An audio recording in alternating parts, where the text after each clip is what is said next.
সাবেক রাষ্ট্রপতি শাহাবুদ্দিন চুপ্পু সম্ভবত ফেঁসে যাচ্ছেন। তিনি সেফ এক্সিট না পাওয়ার যথেষ্ট সম্ভাবনা রয়েছে, যদিও রাজনীতি ক্ষণে ক্ষণে রং বদলায়, রাজনীতি গৌরবময় অনিশ্চয়তার খেলা। সেই জায়গায় শাহাবুদ্দিন চুপ্পু সেফ এক্সিট না পেয়ে বরং আইনের জালে আটকা পড়তে পারেন, সে আলামত আমরা লক্ষ্য করছি। তার বিরুদ্ধে একের পর এক অনেকগুলো মামলা হবে, তদন্ত হবে। বিএনপি সরকারের মোটামুটি সম্মতি যে না, তাকে আইনের আওতায় আনার এ বিষয়ে আমরা ইঙ্গিত পেয়েছি। এটা একটা সুখবর দর্শক। আর দি সেম টাইম শাহাবুদ্দিন চুপ্পুর বিদায়ের পর সেনাপ্রধানকে নিয়ে নানান আলোচনা, জল্পনা কল্পনা বাজারে আসছে যে শাহাবুদ্দিন চুপ্পু এবং সেনাপ্রধান মিলেই তো প্রফেসর ইউনূসকে বাধাগ্রস্ত করেছিলেন, ইউনূসকে চাপ দিয়েছিলেন, ইউনূসকে কাজ করতে দেননি।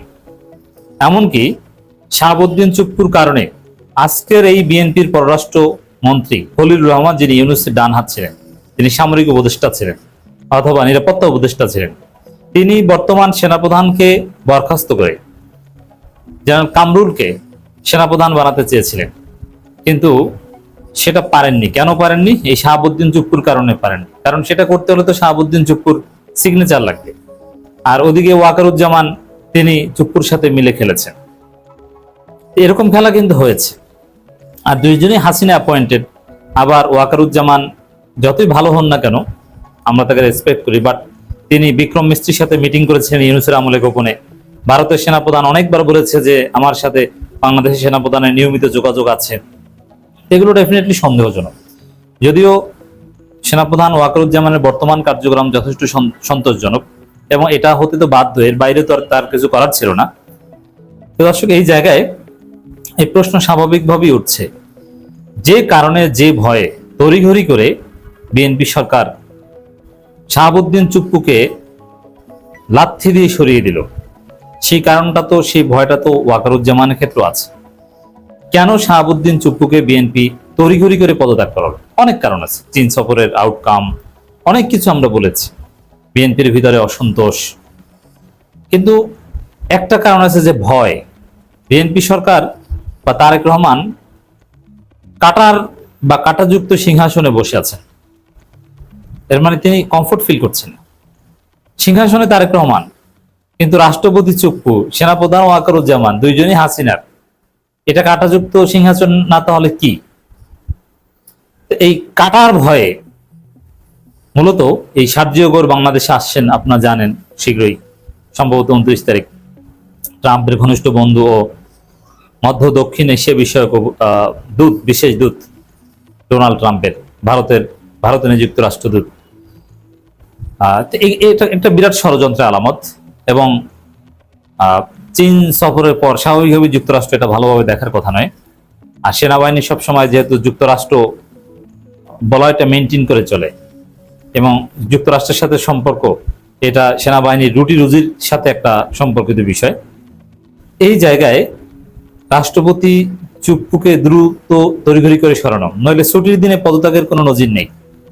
ছুটির দিনেই কেন পদত্যাগ করতে হবে? তিনি তো আইন অনুযায়ী আরো 1 মাস বঙ্গভবনে থাকতে পারবেন, এমন না? এটা আপনারা অনেকে জানেন। যেমন ইউনূসের বিদায়ের পর, নতুন সরকার গঠনের পরে কি প্রফেসর ইউনূস যমুনা ছেড়ে দিয়েছিলেন? না, প্রায় 1 মাস লেগেছিল। এই জন্য এরকম রাষ্ট্রপতি বা এরকম প্রধানমন্ত্রী, মন্ত্রী, এরা এদের মন্ত্রিত্ব প্রধানমন্ত্রীতে চলে গেলেই সাথে সাথে তাদের বাসভবন ছাড়তে হয় না, একটা সময় দেওয়া হয়। আর চাইলে একজনে একটা বাসা পরিবর্তন করতে পারে না, সময় দিতে। এই জন্য আইন করে সময়ের ব্যবস্থা রয়েছে। শাহাবুদ্দিন চুপ্পু চাইলে কমপক্ষে 1 মাস বঙ্গভবনে থাকতে পারেন, তার বাসা চেঞ্জ করতে কমপক্ষে 1 মাস সময় পাবেন। যদিও তিনি অতি দ্রুতই যাবেন, আমরা যেটা জানতে পেরেছি, বঙ্গভবনের বিভিন্ন সোর্স আমাদেরকে যেটা বলেছে। কিন্তু এখন পর্যন্ত কিন্তু স্টিল না, আমি যখন কথা বলছি তখন পর্যন্ত শাহাবুদ্দিন চুপ্পু বঙ্গভবনই আছে। কিন্তু শুক্রবার তাহলে কেন পদত্যাগ করাতে হলো? এবং ডাক্তার দেখানোর জন্য আমাদের অসুস্থ বৃদ্ধ মাননীয় স্পিকার মেজর হাফিজউদ্দিন আহমেদ বীর বিক্রম, তিনি থাইল্যান্ডে গেলেন, তিনি ডাক্তার না দেখিয়ে চলে আসলেন তড়িঘড়ি করে। এই তড়িঘড়িটার পিছনে একটা ভয় ডেফিনেটলি কাজ করেছে, বিএনপি ঝুঁকি নিতে চায়নি। তো যে ভয়টা শাহাবুদ্দিন চুপ্পুকে নিয়ে ছিল, ওই ভয়টা তো মিস্টার ওয়াকারুজ্জামানকে নিয়েও থাকার কথা। অ্যানালজি তো এটাই বলে। এখন বিএনপির জন্য একটা স্বস্তির খবর এটা যে শাহাবুদ্দিন চুপ্পু একা কিছু করতে পারতেন না, ওয়াকারুজ্জামানকে সাথে নিয়ে কিছু করার একটা সম্ভাবনা ছিল। এবং আওয়ামী লীগ প্রতিনিয়ত উস্কানি দিচ্ছে যেই সেনাপ্রধান এই করতে পারে, সেই করতে পারে, সেনা অভ্যুত্থান করতে পারে, যুক্তরাষ্ট্র এটা করতে পারে, এগুলো আওয়ামী লীগের অপপ্রচার কিংবা গুজব কিংবা তাদের উস্কানি, এটা তো আছেই। আর এর সাথে সাথে বিএনপি যে একদম ভয় পাচ্ছে না, বিষয়টা এরকম না, ভয়ও আছে তাদের মধ্যে। তবে ওই স্বস্তির খবর এটা যে বাংলাদেশে কোনো অঘটন বা 111 ঘটাতে হলে দুইজন লোক লাগে, রাষ্ট্রপতি এবং সেনাপ্রধান, এই দুইজনে মিলে এটা করতে পারে। এখন রাষ্ট্রপতি নাই, এখন সেনাপ্রধান চাইলেও পারবেন না। সেনাপ্রধানের সামনে একমাত্র উপায় এখন, যদি, আমি বলছি না যে এটা করবেন, অবশ্যই তিনি অনেক লাইনে এসেছেন আমি বিশ্বাস করি, আমাদের ওয়াকারুজ্জামান, তিনি সেই হাসিনা অ্যাপয়েন্টেড ওয়াকারুজ্জামান নেই, তিনি বাংলাদেশপন্থী ওয়াকারুজ্জামান, আমরা এটা বিশ্বাস করতে চাই। সন্দেহ সংশয় নিয়ে যাই বলি, এটা যাতে তার উপর একটা চাপ সৃষ্টি হয়, মনস্তাত্ত্বিকভাবে তিনি বাংলাদেশপন্থী হয়ে থাকেন, এই উদ্দেশ্যে আমরা আলোচনাগুলো করি। আমাদের আলোচনা তারা শুনেন, অনেকে যোগাযোগ করেন, আমরা রেসপেক্ট করেই বলছি। দুইজন লোক লাগে, সেনাপ্রধান এবং রাষ্ট্রপতি, এই দুইজন ছাড়া কোনো অঘটন ঘটাতে পারেন না, এমার্জেন্সিও ডিক্লেয়ার করতে পারেন না, এই দুইজনেই করতে হয়।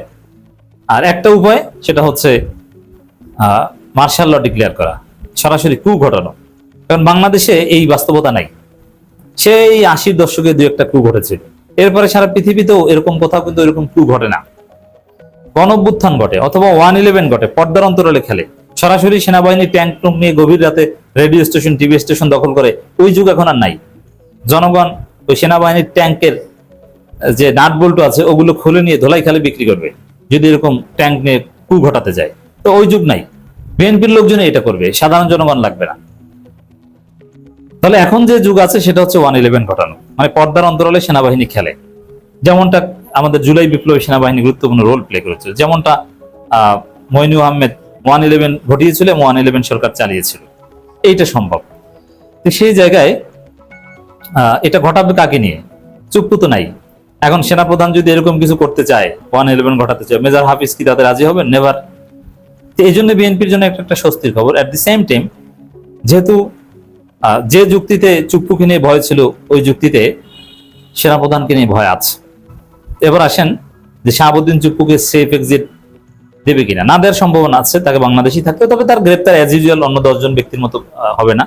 আর বিএনপির ইতিহাসে আছে রাষ্ট্রপতির বিচার করা, জিয়াউর রহমান এসে খন্দকার মোশতাকের বিচার করেছে, এরপরে খালেদা জিয়া ক্ষমতা এসে এরশাদের বিচার করেছে, জেলে ঢুকিয়েছে।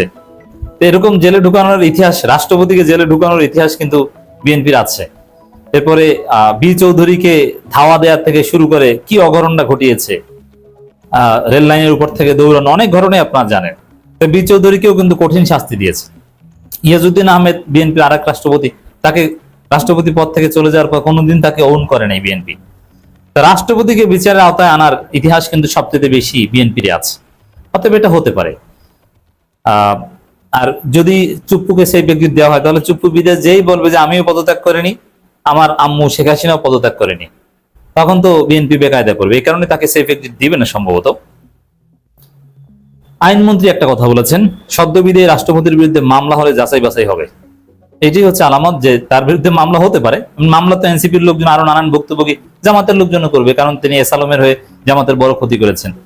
অনেক ভুক্তভোগী আছে, তারা মামলা করবে, আর মামলা করলে সেটা যাচাই বাছাই করা হবে, এটা আইনমন্ত্রী বলেছেন। এটি ইঙ্গিত, আলামত যে তার বিরুদ্ধে আইনি পদক্ষেপ নেওয়া হবে।